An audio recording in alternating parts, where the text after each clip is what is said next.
Welcome back, guys. This is Automotive Anonymous if you're new here, and today I'm in my Outback Wilderness, going to do about a 300-mile day trip across the state to go install a 20-inch light bar in the lower portion of the grill on the Outback Wilderness.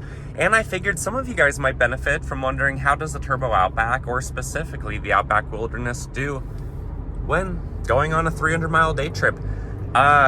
My longest day trip has probably been about 750 miles that I've driven in other cars, but I haven't actually taken this one past about 300 miles in a day in its 30,000 mile range so far. There is going to be about a 1,500 mile weekend trip coming up pretty soon, of which about half of that, maybe 800 miles, will be done in one day. So comment below if you want to see a longer impressions video. But otherwise, I'm going to talk about comfort, my miles per gallon, passing power, how stable it feels on the road going 80 miles an hour, and just overall my impressions of the Outback Wilderness as a daily driver, taking it on longer road trips. So with that said, let's dive right in. Also, this video probably will come out before the light bar install, the 20-inch NOV sight that has amber and LED lighting. So I'll probably share some sneak peeks of that because it gets pitch black in this area by around 2 p.m. these days as we're approaching winter. So if you want to see some of that, stay tuned. And in a few minutes, you'll get to see how the headlights and light bar do at night. Now that I've been driving for about an hour, as you can see, I'll speak to comfort. This is a really comfortable vehicle. So far, my drive today has been maybe 15 minutes longer than my average single-length commute to work. And the Outback Wilderness does a really good job. It weighs almost 4,000 pounds, and it has like a 9-foot wheelbase with almost 10 inches of ground clearance. So there's a lot of sidewall, there's a lot of suspension, there's a lot of things to add comfort. But just talking about the interior, you have quite a few speakers throughout, and then the speakers in the back. And the Outback's sound system, bone stock, if you don't have the Harman Kardons, they're not fantastic, but they're fine, they're good enough, because when you pay 40 grand for one of these, you're not buying it for the interior luxuries, you're buying it for the off-road capability. So if you want the fancier speakers, the brand new 2024 Wildernesses have those, or the Tourings, or any of those other trim levels that you could spec it with. But the seat comfort is really good. I can't complain. I usually drive around with the heated seats on. Only sometimes in the heat of the summer do I turn those off during the hottest part of the day. But otherwise, it's kind of fun to have the heated seats on. Maybe have the windows cracked if you have the front driver and passenger cracked, which I don't right now for audio quality. And you have the sunroof just lifted up a little bit in the back. There's pretty good airflow, and it doesn't add a whole lot of wind noise if you set it up correctly. And, when it's 37 degrees out like it is today, that does let a lot of cool air in, so maybe having the heat on, that helps a lot. Something that's kind of a problem with at least the Wilderness, and I'm sure the other Outbacks, is even when you have the heat turned off, you can still feel whatever degree you have coming through the vents. There's just a little bit of airflow that seems to still get through the system, like it's not fully shut off. So sometimes you might have to turn it on, adjust the temperature to wherever you're comfortable, and then turn it off again, and you'll notice a pretty good difference from that. But overall, mine doesn't have the extension for the thigh bolstering, but the StarTech seats are really comfortable. Having reviewed and driven all the different Outback trim levels, all 8 of them, I don't have a problem with any of them, although I obviously spend the most time in my own Outback Wilderness. The seats are comfortable. There's just enough bolstering that it'll hold you in, feel a little bit snug if you're anything like my build at 5'11" and 190 pounds. But it's comfortable. I can't complain. This so far has been a really good road trip car, and I don't feel fatigued at all. Although I would recommend, just in general, not driving more than probably 2 hours before you get out, walk around, move around. But that's more from my physical therapy profession background, not because I feel like you necessarily need it to get out of this car that often, but it's just going to be physiologically good for you. The second point is miles per gallon. We're currently getting 99.9 plus, and check out that view. We're obviously going downhill right now. Let's see if I can see exactly to what degree though. About -2 degrees is what the computer reads, and as we start to flatten out, you can see in the moment instant MPG, it's quickly dropping. But overall, I'm showing about 72 miles per hour right now. That's just because my average between the 80 mile per hour interstate and the 60 mile per hour highway, that's about what I've been doing. So you can see overall, I'm getting about 29.3. Something I forgot to mention in my 14 tips and tricks about the Subarus, the modern ones, is the MPG gauge, the plus and minus at the very top above your average rating. The midline is where you currently are, so then if I switch to instant, you can see it's a little bit higher. That's why the gauge is slightly on the positive side. But the middle is always moving depending on where your current average is on the trip preset that you have. But overall, 29 MPG so far, not bad at all, especially when this is rated to do 26 at 65 miles an hour. But keep in mind, the vehicle's warm. Water temp or the coolant is normal. Oil temp is nearly 200 degrees. A lot of people, I don't think, get up to full operating temperatures, which seems to take over 10 minutes often in this type of vehicle. So if you're constantly doing short trips, no wonder people get 20 miles per gallon and don't wonder why they're getting below EPA ratings. But I often get above EPA ratings. Even right now, 0 degree incline, it's above the average of 29.3, so looks like it's 34.1. And if you check out my tire pressure, now the tires are nice and warmed up, it's a little bit higher than the 35 rating, which I always try to keep it personally at least 35. But overall, not bad at all. And you know, if you do any driving remotely similar to what I am doing, which is a lot of kind of boring with occasional nice scenery, highway, interstate driving, and you're keeping it below, I'd say 75. Ideally, 60 to 62 is where this thing really shines. My best tank before, over a whole tank on a similar road trip, was actually 34 miles per gallon. So when you're revving below 2,000 RPM with the CVT, this engine, this turbo boxer, can do quite well. Keep in mind, 9.5 inches of ground clearance, mild all-terrain tires, and 4,000 pounds. This thing does exceptionally well given all those criteria. When you compare this to something like a full-size pickup truck that gets less than 20, or a 4Runner that gets also less than 20, Turbo Outback, while being capable, can get pretty good mileage. Even right now, when it doesn't show an incline, but we are slightly going uphill, still 31.2 because it's in its ideal temperature range and its RPM range. So not too bad. The next area is stability. I've already mentioned kind of in my first point, because of the size, the weight, the dimensions of an Outback, especially one with a turbo, they just glide through the air. They feel really stable on the road, especially with even the ground clearance that the bone stock ones have.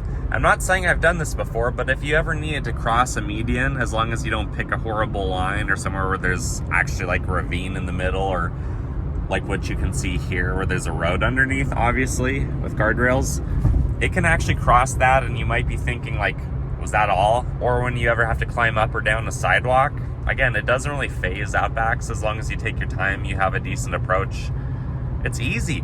But on the road, these are really nice, really comfortable. They feel very much so, almost like an older Cadillac, and how it just kind of floaty, absorbs a lot of the bumps. Because of the length of the Outback and having the spare tire in the back, if you hit, train tracks or you hit some bumps in the road, the rear, you might feel it kind of come up and you might hear the tire move around just a little bit. Doesn't happen very often. You kind of have to take like a speed bump pretty quick for that to happen, faster than most people usually would. But it's really no different than like a school bus with the kids in the back, how they kind of hop up when there's a pothole or something, and it kind of torques and flings the back like a teeter-totter. But overall, this is really stable, really comfortable to drive, and I still, at an hour, 30 minutes, or 100 miles into today's trip, have no complaints. Other than I'll mention the steering. The steering is very sensitive. As I'm overlaying here, it takes turns really well most of the time with the eyesight cameras, but then there are times where it's very sensitive and it'll knock you out of your lane if you're not paying attention. So most of the time that there's crashes on the roads, it's not the technology's fault, it's human error judging the situation incorrectly. Kind of like what happened back in 2009 with the Toyota gas pedals getting stuck. A lot of the research showed that was more likely people accidentally confusing the brake pedal for the accelerator, and they kind of did that situation in themselves. There were very few actual cases of anything that could resemble floor mats getting stuck under the pedals or the software telling the car to overpower it. And that was proven by the fact that even under full throttle, with full brake also applied, the vehicle would still come to a stop.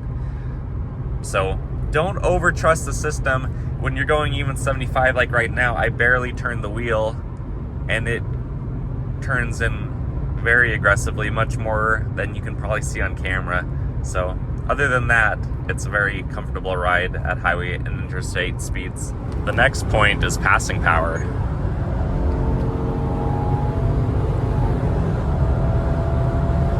This does really well. In my own 0 to 60 testing, a Turbo Outback, which specifically was mine, that was the fastest one that I've recorded, it did a true 0 to 60 of 6.3 seconds, or without rollout, the way it would have been rated, 6 seconds flat, as you can see here, taking 311 feet. So that's basically a football field's worth of room to get 0 to 60. These just do really well. Even, you know, right now going 72, it gets right up to speed. These also do about a 14.5 second quarter mile, which just so happens to be as fast as the average Mustang GT about 15 years ago. So these are no slouch. When I've done, you know, 100 tests on 2 and a 2.5 liter boxer Subarus, those often take 100 to 200 more feet to get 0 to 60. So if you're pulling out on the highway when traffic's going 60 plus and you either misjudge the distance you have or you misjudge the speed that they're actually going, to take an extra 100 feet basically between me and probably where that truck is just up ahead, that could be the difference between you having an accident and easily avoiding one. A lot of people might not drive at altitude. They might not drive through mountain passes or up in the hills like where we are today. So they might not understand the benefits of having power at hand when you need it. But if you need it, you know that naturally aspirated ones at altitude at 7,000 feet are just underpowered. Again, getting up to speed and off the throttle, we easily catch up. These can also tow 3,500 pounds. The regular non-turbo Outbacks can tow 2,700 pounds. So I feel like that would be very lethargic, kind of a sketchy feeling to not have that much power even to handle yourself well. You know, if you're taking 10 to 11 seconds doing 0 to 60 on a hot summer day, and then you're trying to tow something. Whereas the Outback with the turbo, that makes peak torque at 2,000 RPM and can easily coast, you know, in the 70s below 2,000 RPM. It just feels way more powerful, way more punchy, because it literally makes twice as much torque at 2,000 RPM or more than what the non-turbo versions do. So that's my opinion, that's my take, that a Turbo Outback, especially for a road trip car, is definitely the one that you want to have. So far, so good. The vehicle's maintaining its temp. I'm averaging over 30 miles per gallon with an estimated range of 350 more, meaning on this trip, it thinks we could go up to 540 miles if all things stay the same. But I'm going to pick back up. In your case, it'll be a few seconds. In my case, it'll be a few hours later after I catch up with a few different buddies, and I'll install the light bar at some point this afternoon, and then we'll wrap it up with my final thoughts and my overall experience with today's drive, and I'll show you some nighttime light footage and just how the headlights and the light bar do individually. Well guys, it's been a little over 13 hours since I started my day. I've driven the Outback probably maybe 330 miles so far. We're not quite home yet. And probably about 5 hours in the car, but that was split up between seeing some of my best friends and my parents for quite a while, and installing the light bar, which took about 4 hours, which, by the way, if anyone wants to do an incognito light bar install on the lower grille of their Outback Wilderness, you do have to remove the bumper, but that's going to be a separate video. Also, because this is Turbo Outback related, kudos to Subaru. They actually use name brand Garrett turbochargers, which was honestly the first time I've really gotten a good look at the turbo on my Outback. But again, there'll be more of that in another video. Overall, this is a fantastic daily driver. It's a fantastic road trip car. And if you want to see a 1,500 mile road trip, comment below. I think that'd be fun to report on how I feel as the driver at the end of that. But overall, even though today was a long day, I feel good. The Outback, with its bright LEDs and all of its adaptive safety features, it really takes a lot of the stress off of driving, and it feels like it just makes your job easier as the driver. You're not having to be as steering wheel clenching, white knuckling it as you might in some other vehicles. even with the crazy amount of, random snowfall we've had, limiting visibility to what feels like 50 feet in front of you, the Outback is really good. You feel very secure, very safe in here. And I know, we're pushing right at 32 degrees, so nothing is really frozen yet, like it probably is going to be overnight with all this moisture out here. But I didn't detect wheel slippage once. I felt stable, felt comfortable, to match the speed of the semis or whoever else was going by me. So I have nothing but the highest regards for Subarus, especially when there's like a surprise little snowstorm like this. There's honestly nothing else I'd rather be in. And I've driven a lot of vehicles, and often whenever I get tempted to sell this to, just change it up, go another route, winter comes around and I'm reminded why I chose to drive Subarus and why I don't drive Toyota trucks anymore. But that's just my thoughts. I definitely think you guys need to test drive one for yourself if you haven't, especially near the winter time. See how good all-wheel drive symmetrically styled is when you have the confidence of the front wheels pulling you and the back wheels pushing you. It's unlike anything else. But overall, this is a really good vehicle. And I do kind of take back about the stock speakers. In the quietness and the stillness of night, the factory speakers, even on my 2022 Outback Wilderness, they do sound quite good. Not as good when there's a lot of road and wind noise during the day, but on this trip back home the last couple hours, I've actually been pretty impressed with them. Anyways, like this video if it was helpful in any way, comment if you want to watch more, and subscribe if you haven't already. I wish you guys the best. Hope to see you on the next one. Until then, take care.